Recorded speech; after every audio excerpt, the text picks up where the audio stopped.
Muito bem, lição número 6, a lição que fala sobre a morte de Jesus, porque a morte de Jesus criou um espaço maravilhoso entre uma crença da imortalidade da alma e entre a verdadeira razão do nosso existir.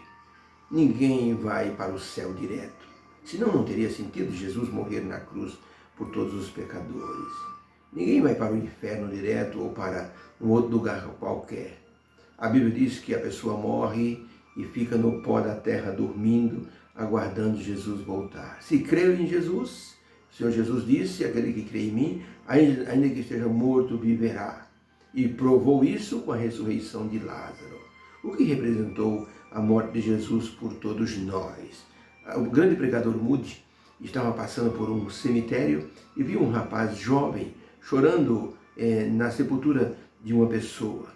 Ele pensou tratar-se de um parente, um pai, uma mãe.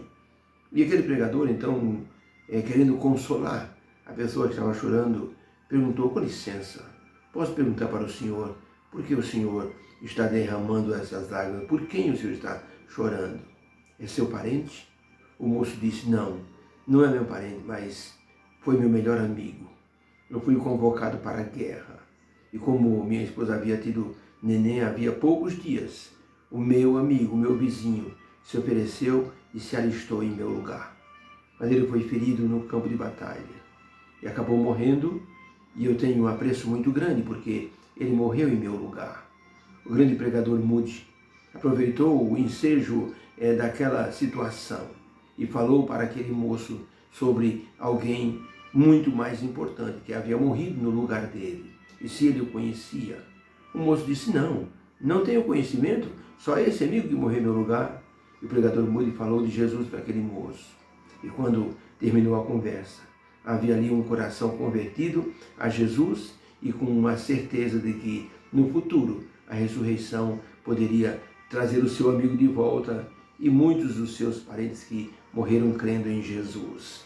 A lição número 6, na parte de quarta-feira, tem a pergunta número 5. E essa pergunta está dessa forma: analisando a morte de Cristo, o que significou para todos nós a sua morte? Temos que ler um texto, João capítulo 3, 14 a 18, a conversa de Jesus com Nicodemo, onde Jesus disse o seguinte: e como Moisés levantou a serpente no deserto, assim importa que o Filho do Homem seja levantado, para que todo aquele que nele crê não pereça, mas tenha a vida eterna. Porque Deus amou o mundo de tal maneira que deu o seu Filho unigênito para que todo aquele que nele crê não pereça, mas tenha a vida eterna. Porque Deus enviou o seu Filho ao mundo para que salvasse o mundo e não para que condenasse o mundo. Quem crê nele não é condenado, porque quem não crê já está condenado, porque não crê no nome do unigênito do Pai, que é Jesus Cristo. Romanos 6, verso 23, o apóstolo Paulo escreveu: porque o salário do pecado é a morte, mas o dom gratuito de Deus é a vida eterna em Cristo Jesus, nosso Senhor.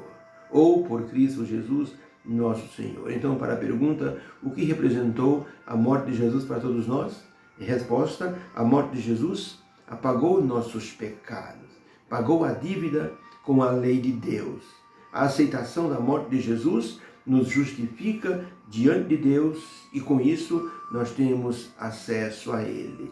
Paulo, escrevendo aos Hebreus, diz: chegai-vos confiadamente junto ao trono da graça, para que vocês possam encontrar salvação e proteção nos momentos mais difíceis da sua vida.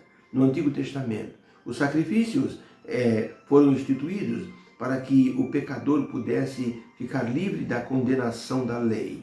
O pecador teria que morrer por causa dos seus pecados, mas ele trazia um cordeiro até o santuário. O sacerdote ajudava o pecador enfiava o punhal na garganta da ovelha, do cordeiro, e o sangue jorrava abundante, e o sacerdote recolhia esse sangue e o levava para o altar, para dentro do lugar santo, onde simbolicamente o pecado daquela pessoa, ou os pecados, eram transferidos para ali. Uma vez por ano, esses pecados eram limpos do santuário. E a pessoa, toda vez que oferecia um sacrifício, era justificada diante de Deus. E o sacerdote era o mediador entre Deus e o pecador. Por isso, Jesus Cristo, ao passar por João Batista olhou para Jesus e disse: eis o Cordeiro de Deus que tira o pecado do mundo. Por isso, quando cremos em Jesus, nós somos perdoados e a vida de Jesus, ela nos justifica e Deus nos aceita. Por isso podemos dizer: louvado seja Deus por essa situação maravilhosa de aceitação diante dele. De outra forma, nós nunca poderíamos chegar perto de Jesus. Os leprosos não tinham autorização para chegar perto de ninguém, mas ao chegarem perto de Jesus, Jesus não os enxotou, antes os purificou e os mandou para que se apresentassem ao sacerdote. Jesus Cristo poderia nos rejeitar por causa do pecado, mas Ele nos aceita, Ele nos toca, Ele nos purifica. E Ele diz: se apresentem diante de Deus. Por isso que a atitude divina em dar Jesus para morrer por todos nós foi uma atitude incompreensível para a mente humana. Nós temos visto, por exemplo, alguns exemplos honrosos de pessoas que assim se sacrificam para ajudar alguém ou para salvar alguém. Mas o fato do Filho de Deus se prontificar a morrer por nossos pecados e a pagar o preço com a própria vida foge da lógica humana. Quando o Titanic afundou, a senhora Isadora Strauss estava segurando no seu esposo que tinha um colete salva-vida. Mas o tempo estava passando e nenhum navio chegava para salvá-los. O esposo, o senhor Strauss, não estava mais suportando o peso da esposa, segurando nele. De vez em quando ele afundava, engolia um pouco de água. Só havia uma forma de alguém se salvar. Os dois morreriam. O senhor Strauss tirou o colete salva-vidas e deu para a esposa, colocou nela. Disse: meu bem, aqui termina a nossa jornada. Eu terei que dar a minha vida para que você se salve. E assim, o senhor Strauss se soltou da esposa para que o seu peso não a carregasse para o fundo, e ele então deu a vida por ela. Ela muitas vezes mencionou isso em programas de rádio. Ela dizia: ele morreu em meu lugar. A pergunta número 6 da lição está assim: qual a maior esperança que nós encontramos na morte de Cristo? São João 3, 16 e 17 é muito conhecido, porque Deus amou o mundo de tal maneira que deu o seu Filho unigênito, para que todo aquele que nele crê não pereça, mas tenha a vida eterna. E no verso 17 está escrito: porque Deus enviou o seu Filho ao mundo, não para que condenasse o mundo, mas para salvá-lo. Jesus não veio como juiz, ele veio como salvador. Há uns poucos anos, talvez uns 15 anos, um homem chamado Damian foi até as ilhas Molokai, no Havaí, para trabalhar com os leprosos daquele lugar. Havia uma multidão de leprosos. Aquele missionário entrou naquele local para aliviar o sofrimento daquelas pessoas. Ele tinha conhecimentos médicos e ele foi ali para ajudar as pessoas, tratando aquelas pessoas e falando de Jesus. O risco de contaminação era incrivelmente grande, era um potencial muito grande de contaminação. Não havia nenhuma vacina para a lepra, para a hanseníase. Então, o senhor Damian, com o Espírito de Cristo, foi para ajudar aquelas pessoas. Trabalhou 20 anos naquele lugar, até que ele mesmo contraiu a lepra e disse: eu não estou me incomodando. Eu tenho o amor de Cristo em meu coração. Ajudar essas pessoas foi a melhor decisão da minha vida. Podemos dizer que só o amor de Cristo tornou isso possível para esse homem fazer semelhante ato. Jesus Cristo, ao vir a esse mundo, poderia ser contaminado pelo pecado, mas a Bíblia diz que ele viveu sem pecado. Ele ficou sujeito aos descontroles humanos e à contaminação do pecado. Mas ele se expôs, veio ver de perto a vida do ser humano como era, para que ele pudesse dizer: eu te entendo, meu filho, eu sei exatamente o que você está sentindo, porque eu já passei por isso. Por isso, a sua morte representa muito para todos nós. Representa a libertação do pecado e a esperança de uma vida eterna ao seu lado no céu.